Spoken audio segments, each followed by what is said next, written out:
From Dodge City and to the territory on west, there's just one way to handle the killers and the spoilers, and that's with a U.S. Marshal and the smell of Gunsmoke.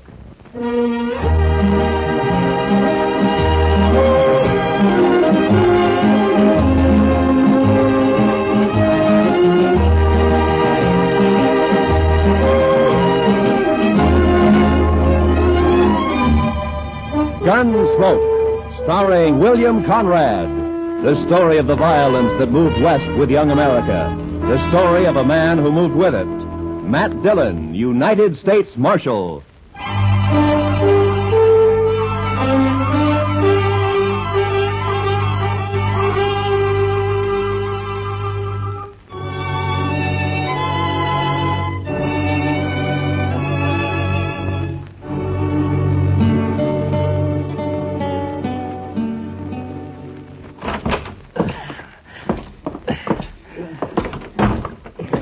Is he heavy, Matt? Oh, somehow it was easier carrying him up to your office and back down, Doc. Where are you going to put me, Mr. Dillon? Yeah, well, on the couch here, I guess.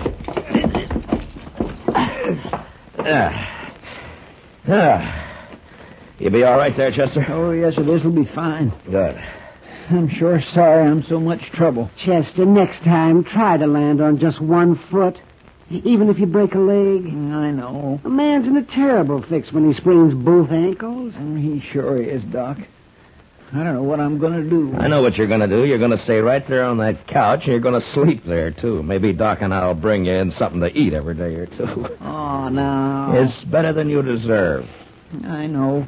I've been saying over and over to myself, Chester, you fool, you. Well, the wage is a sin, Chester. You were lucky to get off as easy as you did. The way I heard it. Come on, Chester. Tell us what really happened, huh? But I did tell you. I was looking out this second-story window, admiring the view, so to speak. And the next thing I knew, I fell. That's all right onto the street. He didn't say whose window, Chester. In Texas, Doctor, a gentleman don't mention such things. You ain't in Texas. Well, sometimes I wish I'd never left. Like now? Yes, like now. Many a reputation's been ruined by just such loose talk that you're making, Doc. Never mind Doc, Chester. He's jealous, that's all. Oh, jealous? Putting tracks in a man's yard? Not me. Not by a long shot. Why, no, sirree. Good morning, Marshal. Well, good morning, gentlemen. What can I do for you, gentlemen? Oh, there's Chester. Heard about you, Chester. I heard... Never mind what you heard, Torp. Chester just got thrown from a horse, that's all. Yeah. All right. What is it you want here, gentlemen? Yeah. All right, you tell him, Summers. Well, Marshal, it's about tomorrow night. Oh? So, what about tomorrow night? Well, you know, it's the roundup. The sales season's over. There'll be 1,000 cowboys celebrating in Dodge. Well, they always do at the end of the season. What about it? Well, there's going to be more of them this year, and there'll be a lot of homesteaders in town, too. It's going to be worse than ever. Well, I expect that.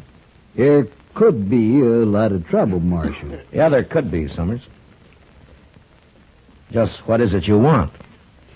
Well, we've talked it over, and we want you to get a lot of good, tough men together, maybe about 20 of them, and deputize them. That way there won't be any trouble. Yeah. That's what you want, is it? Yes, we do. Look, Summers, my job's to keep the peace around here, and I'm going to do it, but I'll do it in my own way. Oh, I know, Marshal. Now, you turn 20 deputies loose in that crowd looking for trouble, and they're going to find it. As soon as the wild ones heard about it, they'd bunch up and shoot it out with every one of them. Why, it'd turn into the worst slaughter Dodge's ever seen. I think that's about the most fool idea I ever heard of. Yeah, no reason for you to talk like that, Marshal.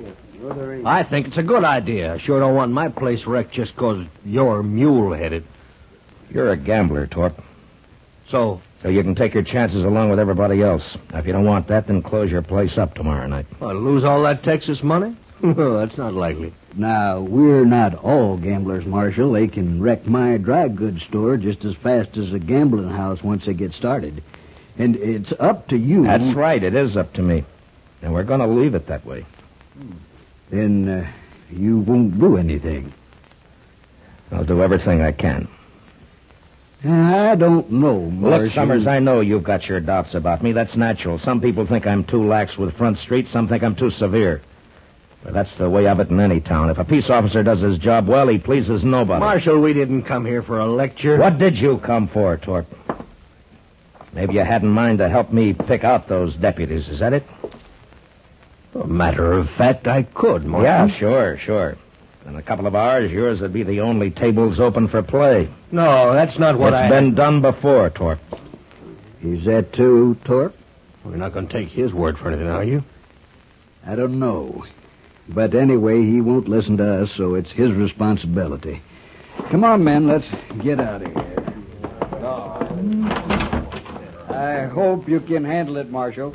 Goodbye, gentlemen.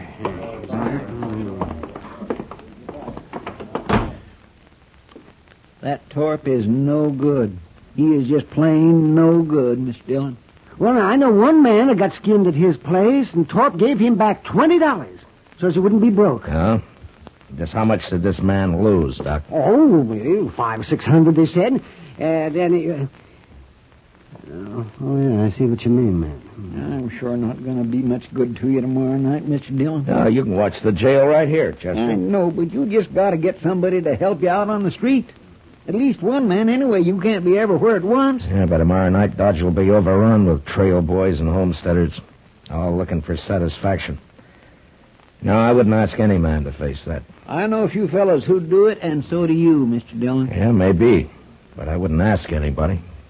How many were killed last year, man?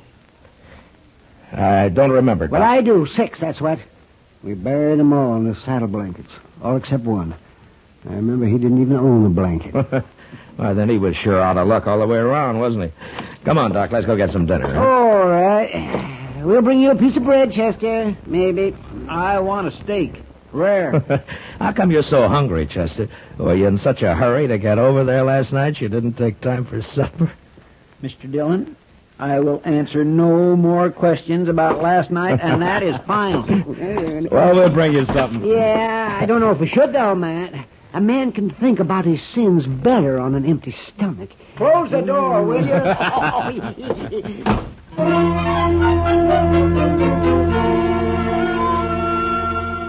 The next morning, I had Mr. Hightower print up some signs for me, with a few rules that I made up for the roundup.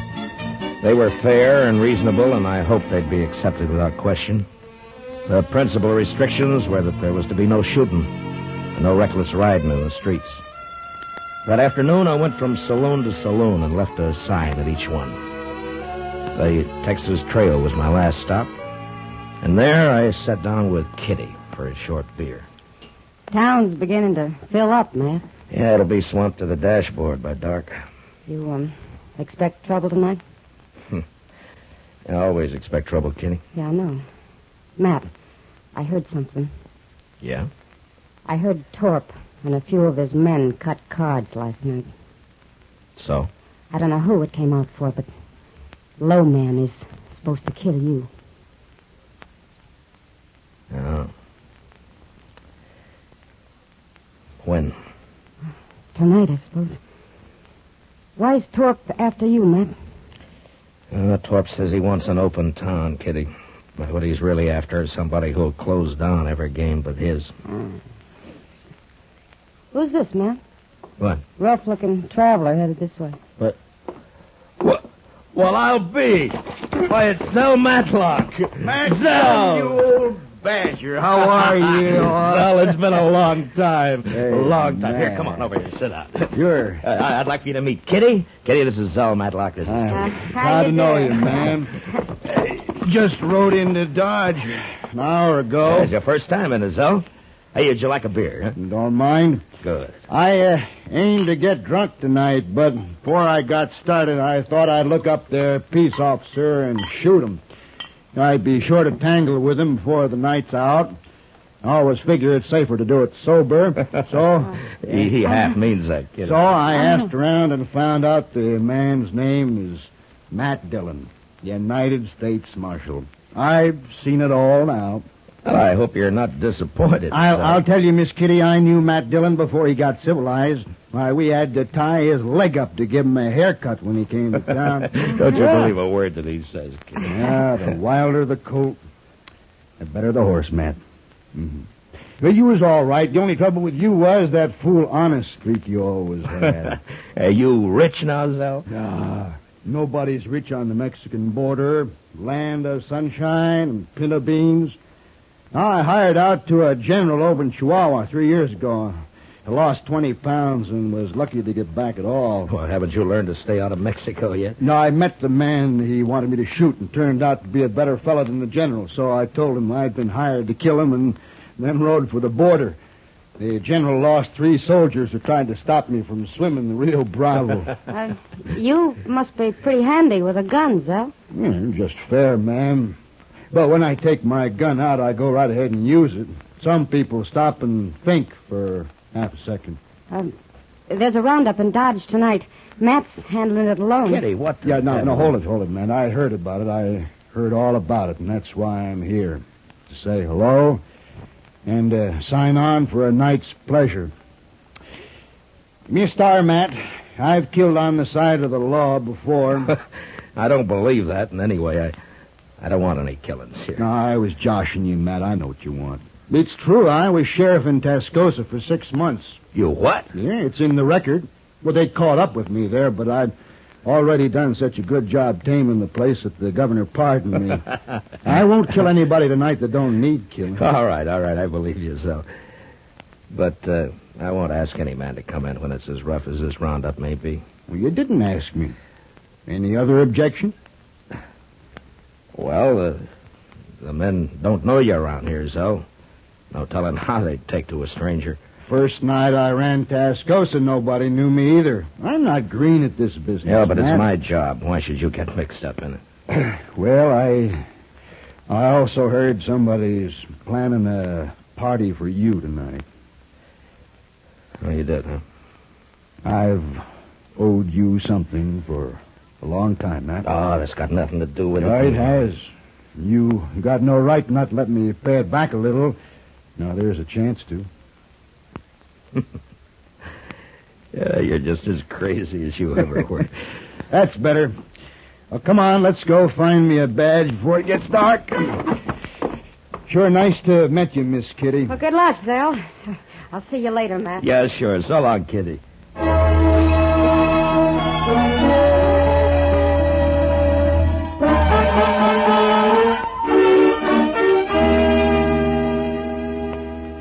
You sure been a long time coming to Dodge, Mr. Matlock. What do you mean, Chester? Well, I've heard Mr. Dillon mention you a lot, but the way he talked, I wasn't never sure you were still alive. Oh. Well, I was never sure either, Chester. You know, Zell isn't the most cautious man I ever knew. You think being a U.S. Marshal isn't asking for an early grave, Matt? Oh, maybe.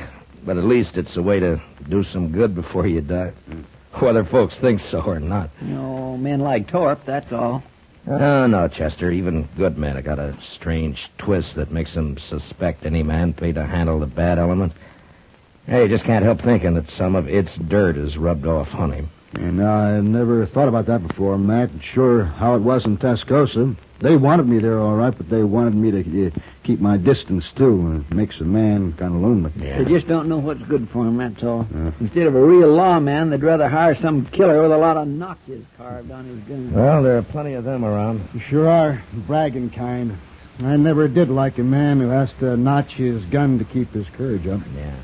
My goodness, look yonder. The street's about full already and it isn't even dark yet. Yeah. Zell, give me a hand here, will you? We'll move Chester's couch away from the window there. All right. There, that should do it. Yeah, you'll be safer here, Chester, in case somebody gets it in mind to shoot up the jail. Thank you, Mr. Dillon. I can watch both doors from here. Just hand me my gun belt, if you will. Oh, yeah. There you are. Well, come on, Zell. Chester, I'll get somebody at the Dodge House to fetch you up some supper, huh? Thank you, sir. And good luck, both of you. So long, I Chester. see you, Chester. Well, how will we work it, Matt? I'll tell you, Zell, you take this side of the street. I'm going up to the Dodge House, and then I'll be on the other side somewhere. All right. Oh, say, you mind if I go back later and get that Spencer carbine of yours? Make a mighty handy club if I don't have to use it any other way. Sure, it's yours. Who they got there? That fella on their shoulders. Oh, that's Mr. Hightower. Runs the printing press here. Shall we stop it? Oh, no. They're just carrying him into the Longhorn to make him stand some drinks. Oh. They like Hightower. They won't hurt him. Well, I guess that sort of officially opens this here roundup, huh? Yeah, I guess it does. Well, I'll leave you here, Zell. Yeah, sure, man. And, Zell, I want to thank you for what you're doing tonight. I ain't done nothing yet, but I'll do plenty if someone shoots you in the back. I can promise that. Yeah. Well, I'll see you later. Sure, Matt.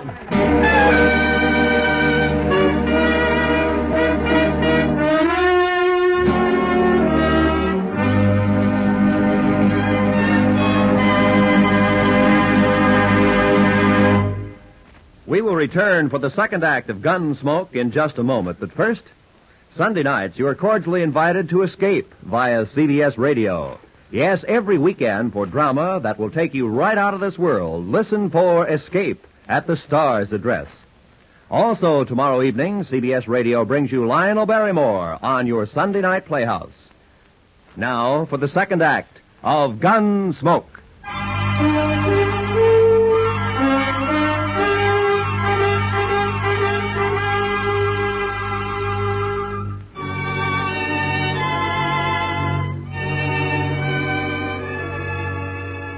When I came out of the Dodge House, Front Street was so full that if anybody had been shot, the crowd would have carried him along like one of the living. I had a feeling that the word was out about Torp and his bunch cutting cards to see who would make a try for me, and that the crowd knew it and was waiting for it. I stood for a while with my back against Summers' dry goods store. Then I left the street and cut down an alley, thinking to change my position with as much irregularity as possible. I was passing the back door of the Texas Trail when I heard the first shot of the night. I entered the saloon from the rear and made my way into the crowd. Yeah. It's all right, Marshal. There's no fight. It's not all right, Sam. I made a rule that there'd be no shooting for any reason. All right. Who fired that shot? Oh, it's outside. It was Torp, Marshal. He just took a shot at the moon, that's all. Yeah.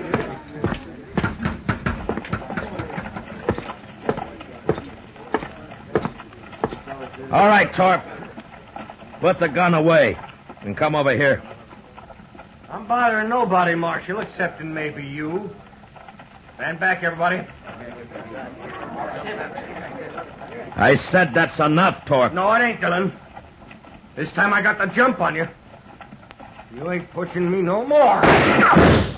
Torp's bullet just grazed my arm. And then I put one in his head and another in his chest. And at the same time, out of the corner of my eye, I saw a figure with a gun in each hand move out of the shadow of the alley and turn toward me on the boardwalk. And without really looking, I dropped him with one shot. And then I faced the crowd and waited for the next move.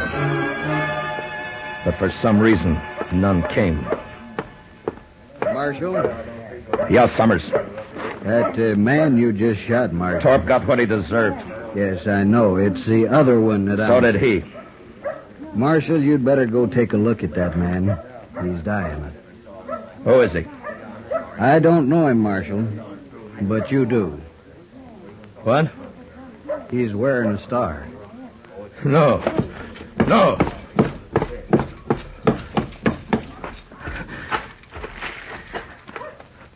Oh, Zell. Matt, I think that did it. No, Zell. No. It's my fault. I crossed the street a while back. Left the carbine with Chester. No fault of yours. Matt? Oh, there you are. Oh, Matt. How is he?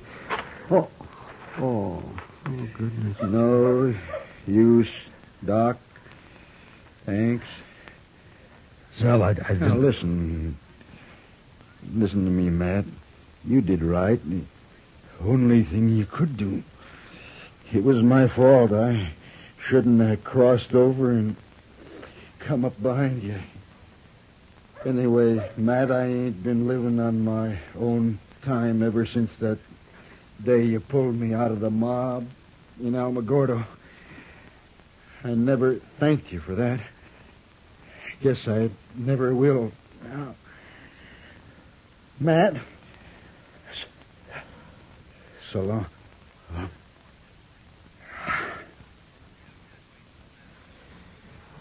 Well, I'll find someone to carry him over to your office, Matt. No. I'll carry him.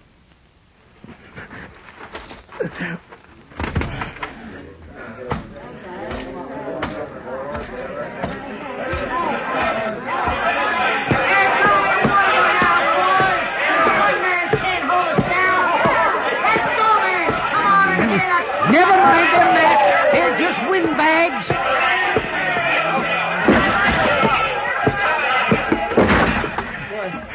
Mr. Dillon, what happened? I heard the shooting. Put a blanket on the floor there, Doc. Yeah, sure. Yeah, spread it out right here. He's dead, Chester. Well, who shot him, sir? I shot him, Chester. I didn't know it was him. I'm sorry, Mr. Dillon. It sounds like they're going to hoorah the town after all, Matt. Sure does. No, they're not. It's going to be kind of hard to stop now, isn't it, Matt? Maybe. You taking a shotgun, Mr. Dillon? Matt, why don't you just let them fight each other? What are you going to do? I'm going to close Front Street. You're going to close... Oh, no, The what? party's over in Dodge. Mr. Dillon, you can't do that. There'll be trouble if I don't. The mob's tasted blood now. They'll shoot you sure as I'm a-laying here. Will they? All right, I can't stop you, but I sure do wish I could go with you. Yeah, Matt, I'll go. Maybe if they see me, they won't be so quick. Thanks, but this isn't your job, either one of you, but thanks.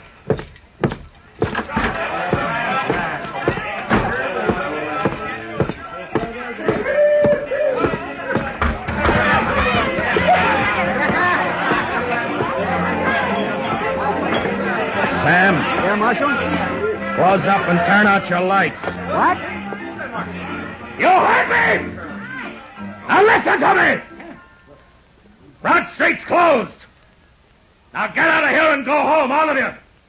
My home is in Texas, mister. If you ever had one. I ain't going home tonight. Not tonight, I ain't. Don't interfere, fella. You got no chips in this deal. I could buy in, mister. Now I'll use this shotgun for what it was meant on the next man. Well? All right, Sam, close it up. Yes, sir.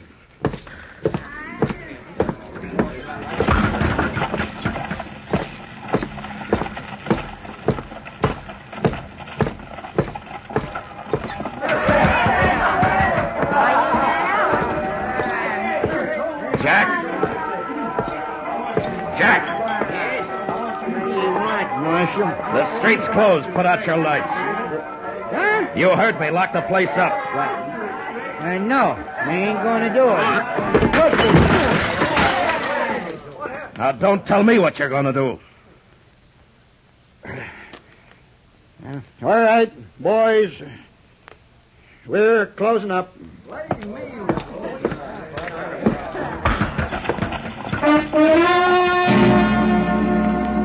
That took care of the Texas Trail and the Longhorn. And I moved on through the Oasis and the Olafraganza, and then to the smaller bars that infested the outskirts of town.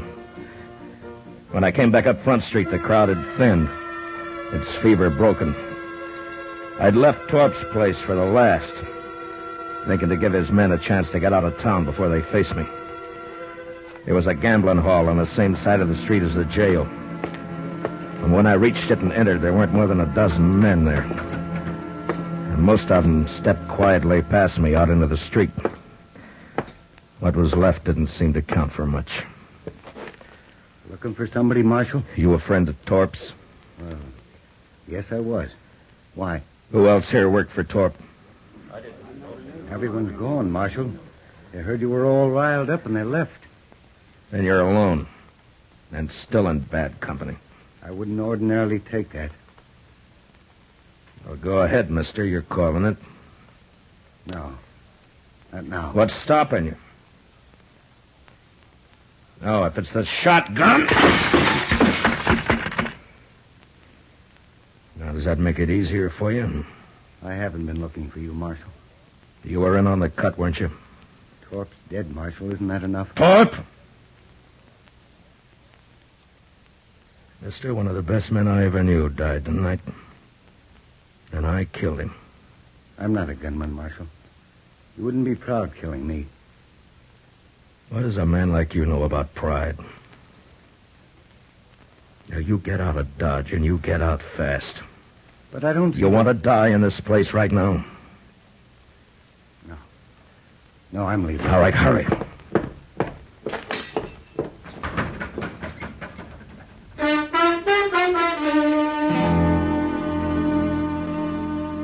The rest of the night, I walked the dark, empty street alone.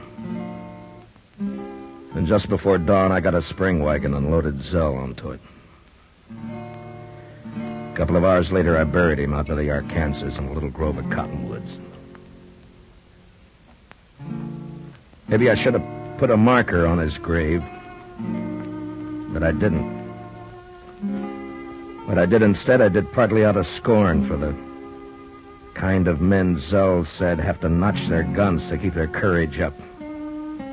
And partly as a kind of a cross that I'd bear from now on. So instead of a marker on his grave, I took out my gun. And I cut a single notch on it.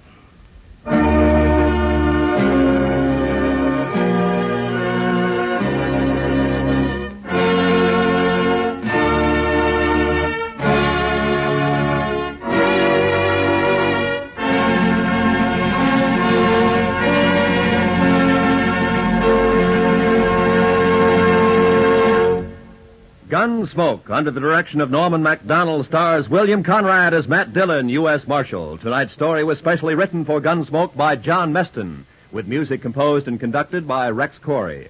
Featured in the cast were John Boehner and Harry Bartell, with Lawrence Dobkin, Lou Krugman, and James Nusser. Parley Bear is Chester, Howard McNear is Doc, and Georgia Ellis is Kitty. Gunsmoke is heard by our troops overseas through the facilities of the Armed Forces Radio Service.